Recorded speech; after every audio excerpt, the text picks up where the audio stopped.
Oi, gente, então, vou explicar as 3 gerações pra vocês. Não ligue pra minha voz, tá um lixo, eu sei, mas vamos começar. Bom, primeira coisa que vocês têm que entender é que o romantismo, no seu contexto histórico, ele foi trazido pra cá, né, ele foi trago pra cá, através da chegada da família real, né, através da família real. Ou seja, a família real ela veio, né, e ela trouxe vários naturalistas, vários poetas da Europa, e esses poetas eles estavam passando por um período por escolas literárias chamadas romantismo na Europa. Então, o que aconteceu? Com isso, né, com a chegada da família, então eles se instalaram por aqui e começou assim a poesia romântica no Brasil, o teatro romântico no Brasil, a prosa romântica no Brasil. Mas, primeiramente, a gente vai estudar a poesia, que vai cair só na prova poesia, viu? Então, eu vou falar aqui, se vocês estiverem achando que eu tô falando muito rápido, só pedir pra eu mandar o áudio, viu? Explicando mais devagar. E é isso, vamos lá. Então, a primeira geração ela é conhecida como nacionalista ou fanista ou indianista. Por quê? Porque ela é caracterizada por um herói nacional, né? Eles tentam construir a imagem de um herói e também a exaltação da fauna e da flora. Então, por quê? Como que eles se baseavam, né, para ter esse herói? Eles se baseavam no herói medieval, né? No herói medieval lá da Europa, só que no caso, quem é que era o que estava acontecendo aqui na era medieval no Brasil? O que estava acontecendo aqui? Bom, o Brasil ainda não tinha sido descoberto, entre aspas, porque ainda ele só foi descoberto no século XV e essa era medieval aconteceu no século XIV. Então, eles decidiram colocar um índio, né? Porque o que estava vivendo aqui na era medieval era um índio. Então, eles colocaram um índio como herói nacional. E assim foi chamado o... E assim se dá o nome de indianista, né? As poesias indianistas. E os principais autores que a gente tem é o Gonçalves Dias e o Gonçalves Magalhães. O Gonçalves Magalhães ele foi responsável por colocar aqui, né, por colocar o romantismo e também ele falava sobre vários aspectos, né, principalmente épicos, ou seja, indianistas, como o índio como herói. E ele teve como seu principal obra a Consideração dos Tamoios. E tinha o Gonçalves Dias. O Gonçalves Dias ele foi responsável por espalhar o romantismo aqui no Brasil, né? E ele ficou conhecido por conta de misturar a natureza e a saudade em seus poemas, como aquele lá do Minha Terra tem palmeiras onde canta o sabiá. Ele também fazia poesia lírica, nacionalista e medieval. Na sua lírica tinha lamentações por um amor impossível, tinha anseios, inquietações e um certo tom de lirismo.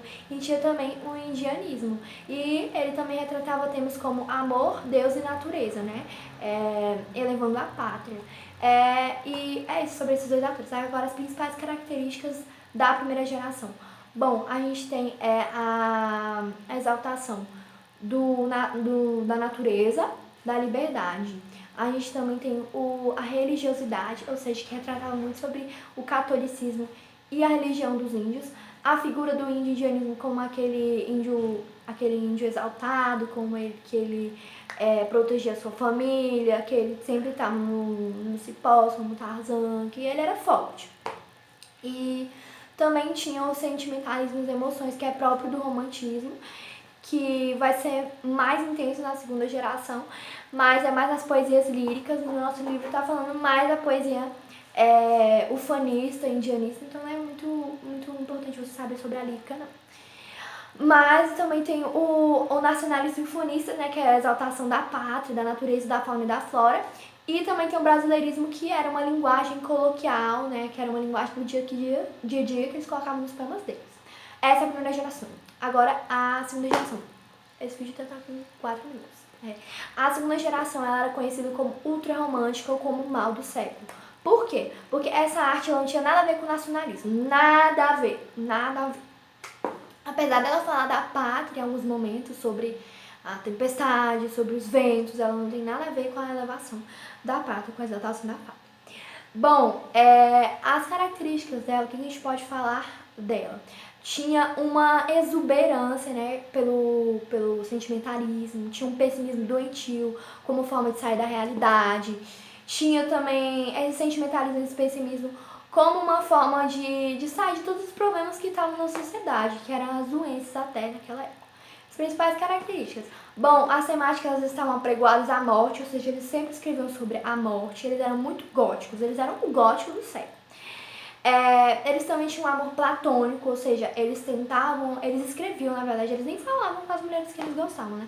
Eles escreviam sobre as mulheres, ai meu Deus, como aquela pele é linda, que não sei o quê, se ela pudesse pelo menos me olhar. Eles queriam só olhar, eles não, eles não se permitiam se amar, eles sempre estavam nos cantos escrevendo e se lamentando por não ter o amor da sua querida.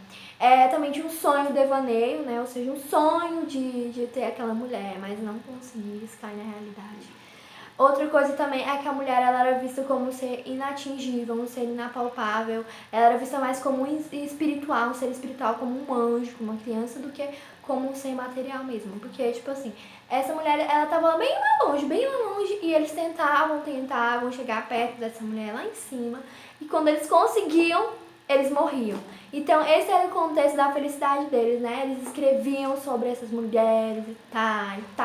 E aí, no final, quem morria era eles ou a mulher, né? Então, o que a gente pode caracterizar também? A gente pode falar que eles tinham uma visão pessimista do mundo e também eles tinham um expressionismo de negação, né? De pessimismo. E eles também não se inadequavam muito à sociedade, né? Outra coisa também é que eles tinham uma vida totalmente desregrada, que era o mal do século, conhecido como mal do século naquela época. Que era o quê? Que eles viviam dos estudos acadêmicos, do ócio, que era a bebedeira, dos casos amorosos que eles escreviam, e também da leitura de obras literárias, como o Lord Byron. O Lord Byron, desculpa. O Lord Byron, ele foi quem? Ele foi um europeu que influenciou muito aqui no Brasil. Poetas como Álvares de Azevedo.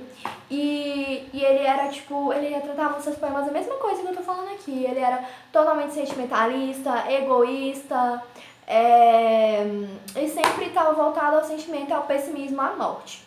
Bom, agora eu vou falar um pouco dos autores, né? Que os principais são 3. Isso. São 4, na verdade, né? Eu vou falar só muito de 3, mas centralizado de 3. Bom, tinha o Álvares de Azevedo. O Álvares de Azevedo, ele morreu muito jovem.